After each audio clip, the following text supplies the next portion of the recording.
Yo, what's happening?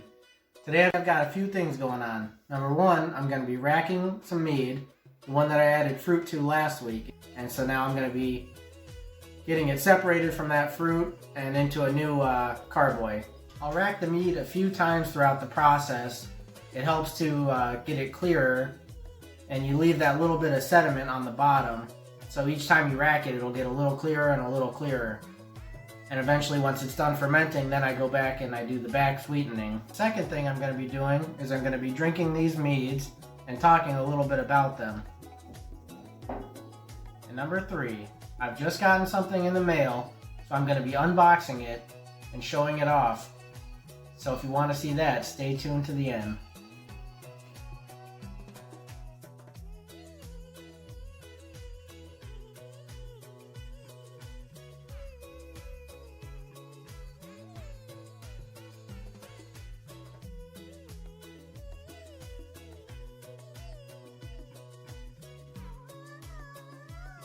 Here's the two meads from last time. I'll be doing the same process as last time. Once you get it flowing, you just let it go. I'll be doing another gravity measure to see what the alcohol content is now at this point.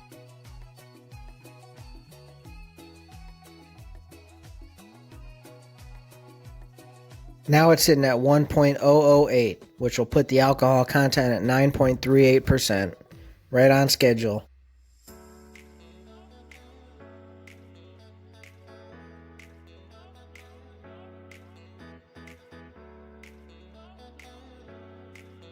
Once again, I have to tip it a little bit to get the last little bit out, but I'm careful not to get any sediment in. Now I'll just top the last little bit off with water. I do this because if you leave the level too low, the CO2 can get caught in the carboy, in the liquid, and it won't escape through the airlock like it's supposed to. Like I said, you want to cut the fruit small enough to where it'll fit in and also come out. I could have gone a little smaller with those oranges because it was a struggle to get them out.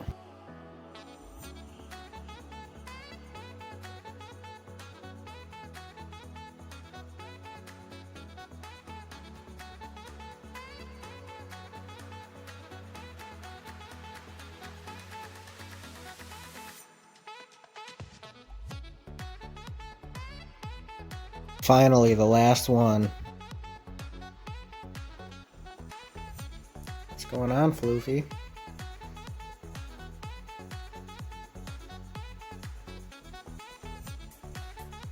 And now I'll just repeat the process with the grape mead.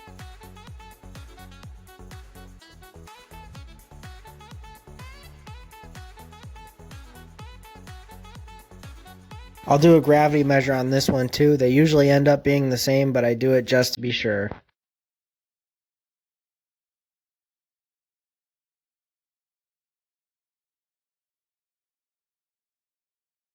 And once again, we wait for it to fill up.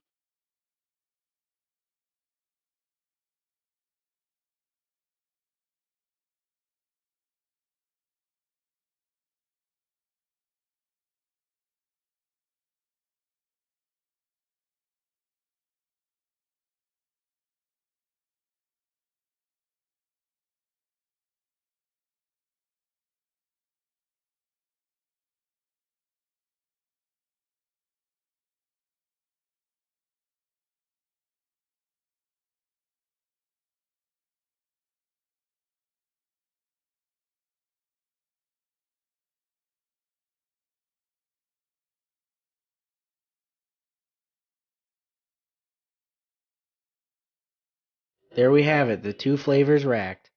And you'll see as I do this more and more how it'll get clearer and clearer. Time to drink mead. First mead I'm trying out here is this one, and it is a sangria mead. This has in it cherries, strawberries, blueberries, an orange, and a lemon.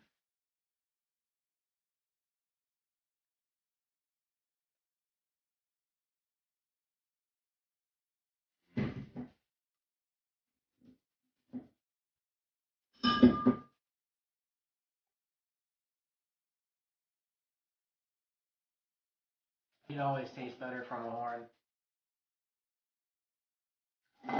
There's a lot going on with this one. There's a lot of fruit in it. So you get a lot of flavors coming through.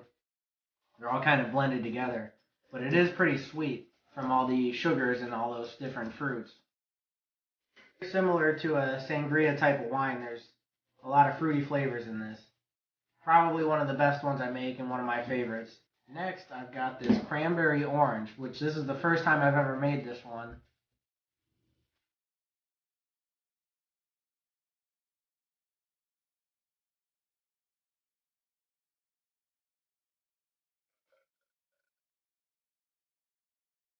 One thing I'll do different with it is blend the cranberries next time. I didn't realize how hard they were, and it probably didn't put too much flavor through.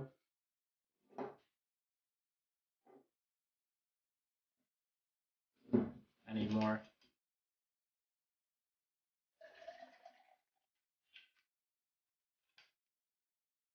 Don't judge me.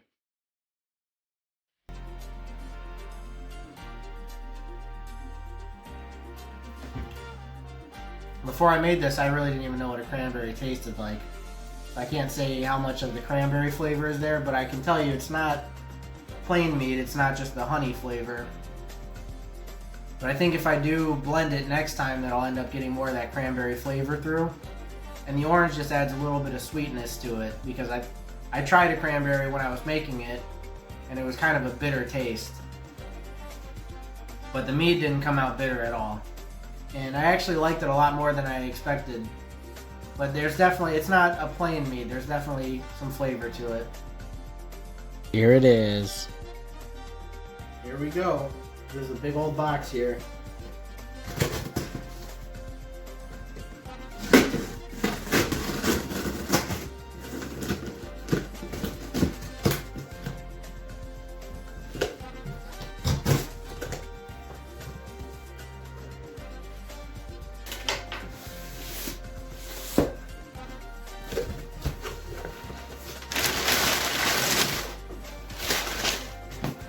And another box.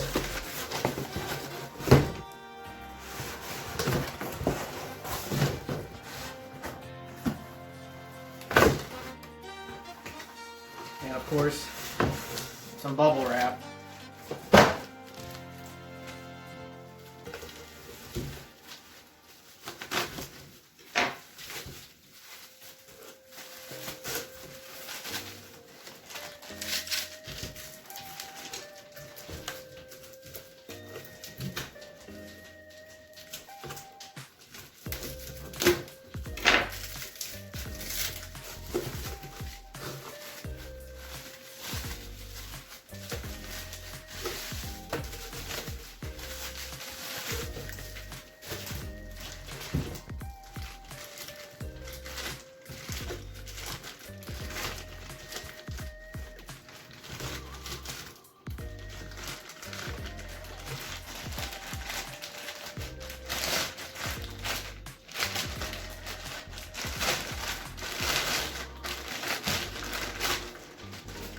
There it is.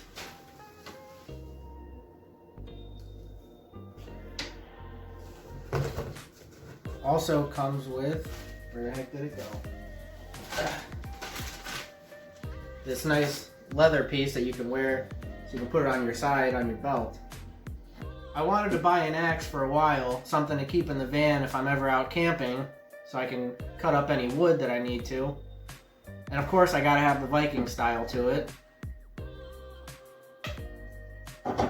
And a lot of the axes I looked at, they looked really nice, but they're mostly decoration, and they were a lot more expensive than this one. And I read a lot of reviews, so I ended up going with this one. It's only 66 bucks, but it's pretty high quality, and it's meant for actually chopping wood and such. So I'll link the where I got it down below, if anybody's interested in an axe. I think I'm gonna go chop some stuff up. This is what I'm talking about. You can keep it on your side there. It's got that nice little belt loop for it.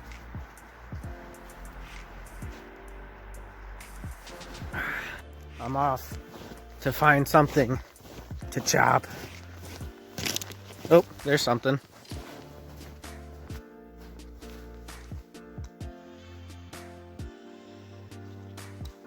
This is a little guy, but we'll see how it does.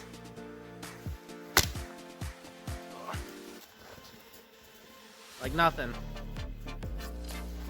I'll step up a little bigger. See how it does.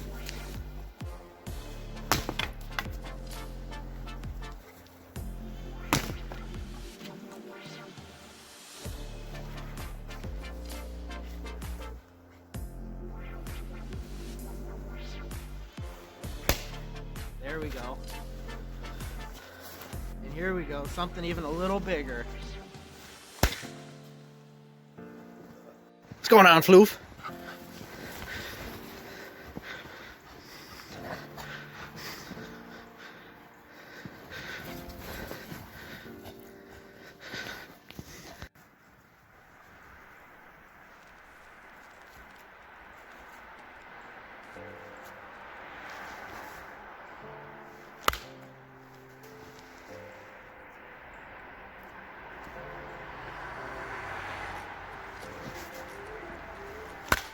That'll do if you're out there trying to chop up some firewood.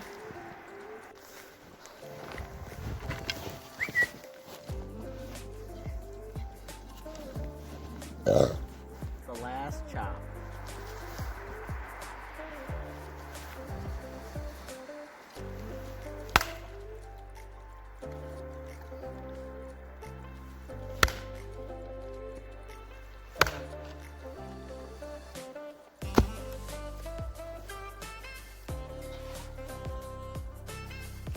Son of a bitch.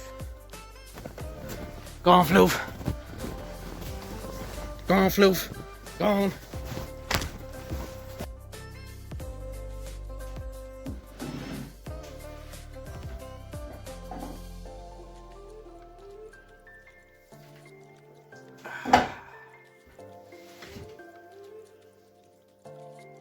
Well, that's a bummer. It seems like my search for an axe will continue. I don't know, maybe I tried chopping something a little too big for it. I thought it would hold up to that, but here's what happened.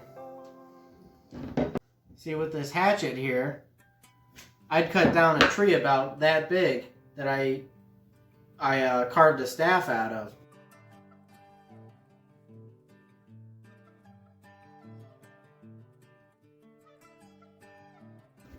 So I had figured that this would at least be able to cut through that log that was about this big, but I guess I was wrong. Anyway, if you enjoyed, be sure to like the video and subscribe, and I'll see you in the next one.